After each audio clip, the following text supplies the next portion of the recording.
Subscribe and share my channel Sudarsana. Shri గురుభ్యో నమః. కార్తీక పురాణము 25వ అధ్యాయము. దూర్వాసుడు అంబరీషుని శపించుట.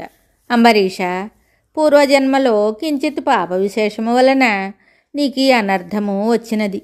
నీ బుద్ధిచే దీర్ఘముగా ఆలోచించి నీకు ఎలా అనుకూలించును అలానే చేయుము. ఇంకా మాకు సెలవిప్పించుమని పండితులు చెప్పారు. అంతా అంబరీషుడు బాగుగా యోచించి ద్వాదశి నిష్టను విడిచుట కన్నా విప్రశాపము అధికమైనది కాదు. జలపానము చేయుట వలన బ్రాహ్మణుని అవమానపరచుట కాదు, ద్వాదశిని విడుచుట కాదు. అప్పుడు దూర్వాసుడు నన్నేల నిందించును, నిందింపడు.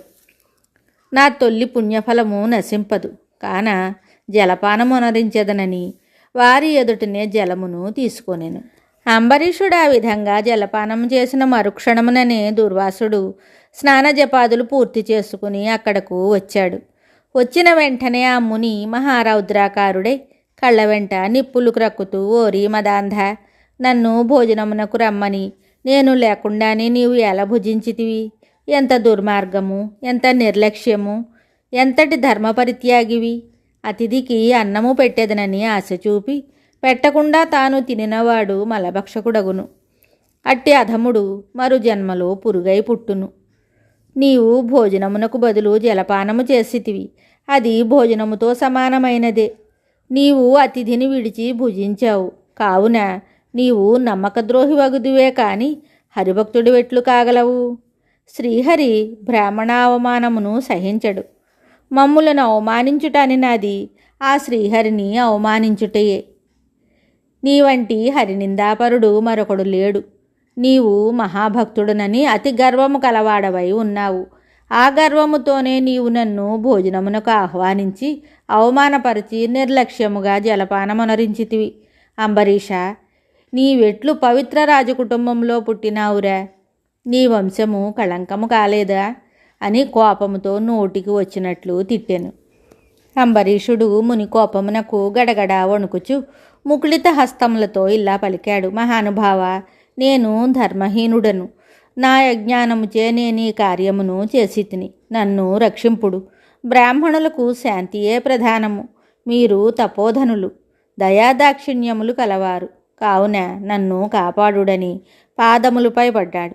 దయాశూన్యుడైన దుర్వాసుడు అంబరీషుని తలను తన ఎడమ కాలితో తన్ని, నాకు ఎప్పుడునూ దయగాని శాంతము గాని లేదని ఎరుగవా?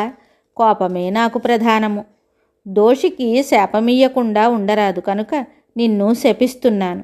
నీవు మొదటి జన్మలో చేపగాను, రెండవ జన్మలో తాబేలుగాను, మూడవ జన్మలో పందిగాను, నాలుగవ జన్మలో సింహముగాను, ఐదవ జన్మలో వామనుడుగాను, ఆరవ జన్మలో క్రూరుడవగు బ్రాహ్మణుడుగాను, ఏడవ జన్మలో మూఢుడవైన రాజుగాను, ఎనిమిదవ జన్మలో రాజ్యము గాని సింహాసనము గాని లేనట్టి రాజుగాను, తొమ్మిదవ జన్మలో పాషండ మతస్థుడుగాను, 10వ జన్మలో పాపబుద్ధి గల దయలేని బ్రాహ్మణుడుగాను పుట్టెదవుగాక అని వెనుక ముందు ఆలోచింపక శపించెను. ఇంకనూ కోపము తగ్గనందున మరలా శపించుటకు ఉద్యుక్తుడవుతూ ఉండగా శ్రీ మహావిష్ణువు బ్రాహ్మణ శాపము వృధా కాకూడదనిన్ని తన భక్తునికి ఏ అపాయము కలగకుండునట్లును అంబరీషుని హృదయములో ప్రవేశించి, మునివర్య, అటులనే మీ శాపము అనుభవింతునని ప్రాధేయపడగా మరలా దుర్వాసుడు కోపం తెచ్చుకొని శపించేలోగా శ్రీమన్నారాయణుడు తన సుదర్శన చక్రమును అడ్డుపెట్టెను.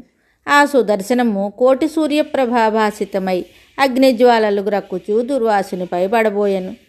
అంత దుర్వాసుడు ఆ చక్రము తన పైబడి తనను మసిచేయునని తలంచి ప్రాణములపై ఆశ కలిగి అక్కడి నుండి బ్రతుకు జీవుడా అని పరిగెత్తెను.